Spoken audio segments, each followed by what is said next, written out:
नमस्कार, मैं हूं मोनिका और आप देख रहे हैं वॉइस नेशन। वक्त तो चला है देवभूमि समाचार का। बढ़ते हैं पहली खबर की ओर। खबर डोईवाला से है, जहां पर आज पत्रकारिता दिवस के अवसर पर राजनीति से जुड़े नेताओं और पत्रकारों ने, इसके साथ ही संस्थान के छात्र छात्राओं ने केक काटकर धूमधाम से पत्रकारिता दिवस मनाया है। खबर डोईवाला से है, जहां पर पत्रकारिता दिवस के मौके पर डोईवाला में पत्रकारों के साथ राजनीति दल से जुड़े नेताओं और संस्थान के छात्र छात्राओं ने केक काटकर पत्रकारिता दिवस मनाया और वर्तमान समय की पत्रकारिता पर गोष्ठी का आयोजन किया। वहीं आज 30 मई हिंदी पत्रकारिता दिवस के उपलक्ष्य में आयोजित विचार गोष्ठी में वक्ताओं ने कहा कि वर्तमान समय में विभिन्न चुनौतियों का सामना करने के बाद पत्रकार श्रेष्ठ कार्य कर रहे हैं। खास तौर पर ग्रामीण क्षेत्रों में पत्रकारिता का स्तर बढ़ा है। आज आयोजित हिंदी पत्रकारिता दिवस पर कार्यक्रम में मुख्य अतिथि के रूप में पहुंचे वरिष्ठ भाजपा नेता व पूर्व राज्य मंत्री करण बोरा ने गोष्ठी में बतौर वक्ता बोलते हुए कहा कि वर्तमान समय में चुनौतियों से जूझते हुए पत्रकारों द्वारा की जा रही निष्पक्ष पत्रकारिता की जा रही है, जो सराहनीय है। देश भर के विश्व के पत्रकारों को बहुत बहुत शुभकामनाएं। और पत्रकारों की जो चुनौतियां विषय जो आज था, इस विषय में जो है पत्रकार जो है अंतर्निहित शब्दों को एक कागज़ पे उकेरना, यानी हमारे समाज में बहुत सारी घटनाएं होती हैं और उन घटनाओं को मूर्त रूप देना, पढ़ने लायक सुनने लायक बनाना उस खबर को, ये पत्रकारिता का कार्य होता है। और पत्रकारिता का कार्य निसंदेह आज भी चुनौतियाँ पूर्ण है। पत्रकारिता दिवस के मौके पर ये गोष्ठी हुई है, शानदार गोष्ठी हुई है। और खासकर मैं इस इंस्टीट्यूट का धन्यवाद देना चाहूँगा कि उन्होंने यहाँ पे कार्यक्रम आयोजित किया। तमाम मुख्य वक्ता हमारे बीच थे और आज जिस तरह की पत्रकारिता है, पहले की पत्रकारिता क्या थी, उस पर हमने चर्चा की, परिचर्चा की। बढ़ते हैं अगली खबर की ओर। खबर बाजपुर से है, जहां पर पुलिस ने नाबालिग को भगाने के आरोप में 30 माह से फरार चल रहे आरोपी को मुरादाबाद बस अड्डे से गिरफ्तार किया है। बाजपुर कोतवाली पुलिस ने नाबालिग को भगाने के आरोप में 30 माह से फरार चल रहे आरोपी को मुरादाबाद के बस अड्डे से गिरफ्तार किया है।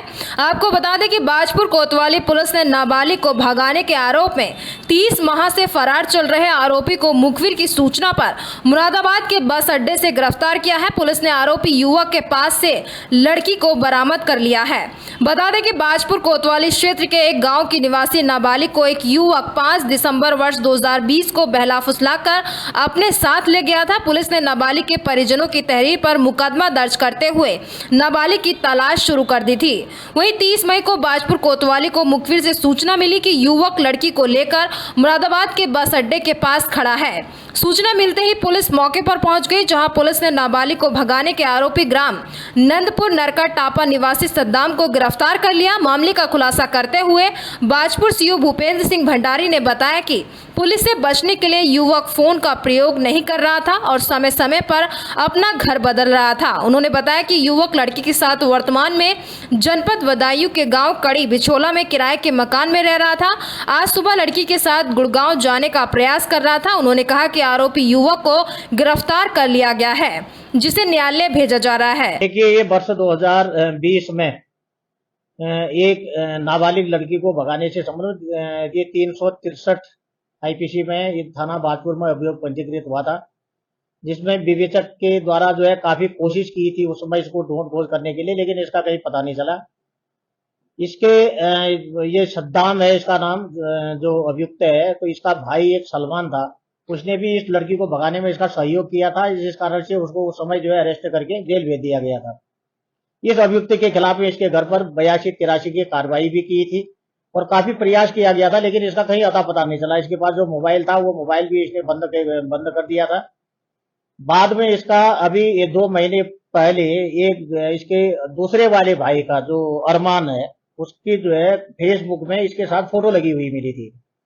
तो विवेचक द्वारा उसी फोटो के आधार पर उसका क्लू निकाला गया, उसका मोबाइल नंबर लिया, तो इनकी लोकेशन जो है बदायूं में होना पाया गया।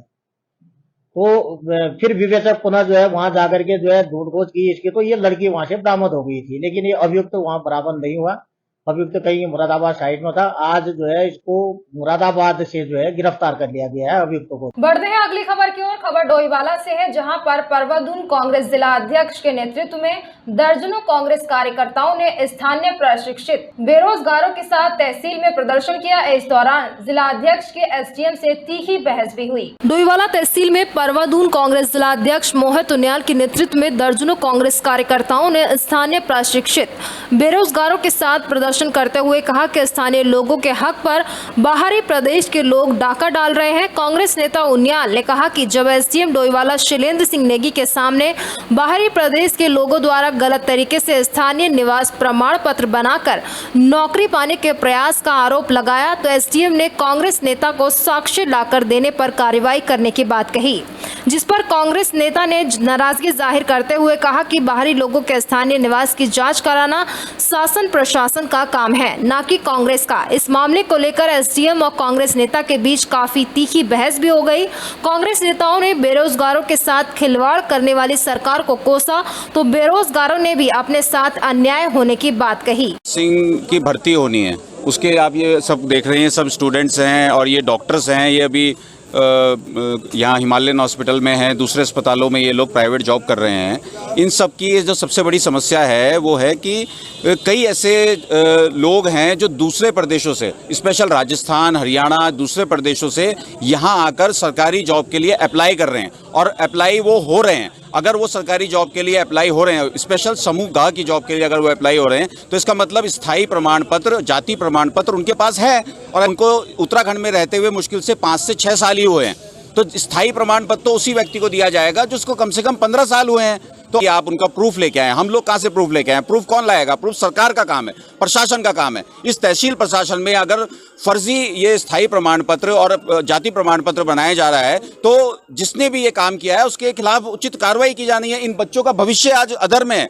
ये हमारे टिहरी से हूँ और हमारा यही मुद्दा है आज का कि जो ये फर्जी अस्थायी निवास बने, क्योंकि जब हम लोगों की वैकेंसी निकली थी तो उसमें ये था कि जो हमारे सारे डॉक्यूमेंट थे अस्थायी निवास मतलब जो उत्तराखंड वाले हैं उनके लिए था, लेकिन आज के डेट में जब एडमिट कार्ड निकलते हैं तो उन सब लोगों के आने हैं और हम लोगों की रैंक इतनी पीछे चली गई। कैसे? हम तो इतने मतलब 10-10, 11-11 साल हो गए सबको यहाँ पे काम करते करते, लेकिन हम लोगों का एडमिट कार्ड नहीं, कुछ नहीं, और कैसे इतना पीछे पिछड़ गया। और राजस्थान मतलब हमने काफ़ी सुना है कि और प्रदेशों के जो लोग हैं उनके एडमिट कार्ड निकले। कैसे? क्योंकि उनके डॉक्यूमेंट पूरे वहाँ पे स्कैन किए गए, बाकायदा डॉक्यूमेंट।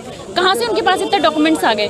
तो मेन यही है कि अगर उनके अस्थायी निवास है, जाति प्रमाण पत्र है, तभी तो वो लोग अप्लाई कर पाए, तभी उनके एडमिट कार्ड आए। ये नगर कांग्रेस कमेटी डोईवाला और उसमें जिला उनके अध्यक्ष हैं जो मोहित उनियाल जी, वो कुछ बेरोजगारों को लेकर के यहाँ पर आए थे और उनका आरोप था कि तहसील डोईवाला से आज या आज से पूर्व जो है कुछ अस्थायी निवास और अन्य प्रमाण पत्र जो है गलत लोगों के जारी किए गए हैं और उनको जो है इसको रोका जाए और इस पर उन पर कार्रवाई की जाए।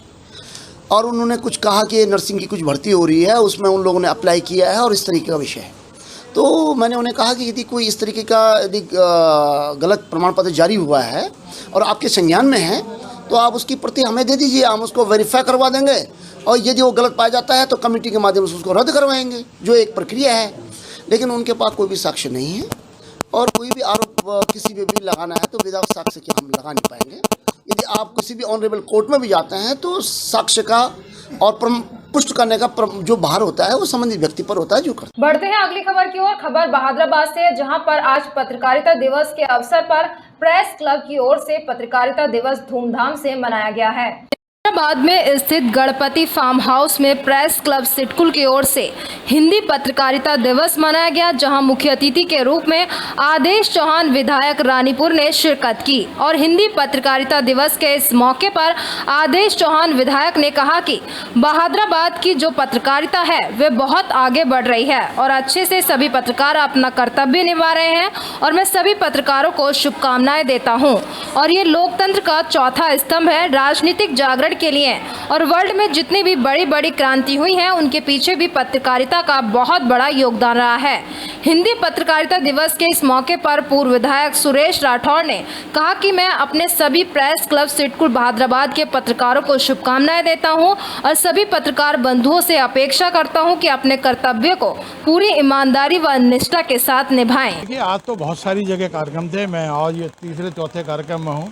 हमारे लिए तो 9 साल बेमिसाल महाजनसंपर्क अभियान आज से शुरू हो रहा है और आज़ादी के अमृत महोत्सव के रूप में हम इस प्रेस क्लब के कार्यक्रम को ले रहे हैं। ये आज़ादी के महोत्सव में इस तरह के कार्यक्रम, चाहे वो वंदे भारत ट्रेन हो, चाहे धारा 370 समाप्त होने की बात हो, चाहे राम मंदिर को बनाने की बात हो, या बहुत सारी जो योजना है माननीय मोदी जी के नेतृत्व के अंदर, ये उसी का उदाहरण है। आज प्रेस क्लब के द्वारा आज छोटे से कस्बे के अंदर प्रेस क्लब का गठन हुआ और ये वार्षिक कार्यक्रम हो रहा है। मैं अपने मीडिया बंधुओं को सबको बहुत बहुत बधाई देता हूँ, स्वागत करता हूँ। आज अपने प्रेस क्लब सिडकुल और बहादुराबाद के पत्रकार बंधुओं के हिंदी पत्रकार दिवस पर कार्यक्रम का आयोजन किया गया। मैं यहाँ पर उपस्थित होकर मुझे बहुत अच्छा लगा कि बहादुराबाद की जो पत्रकारिता है वो लगातार आगे बढ़ रही है। हमारे पत्रकार बंधु वो अपनी सकारात्मक भूमिका निभा रहे हैं।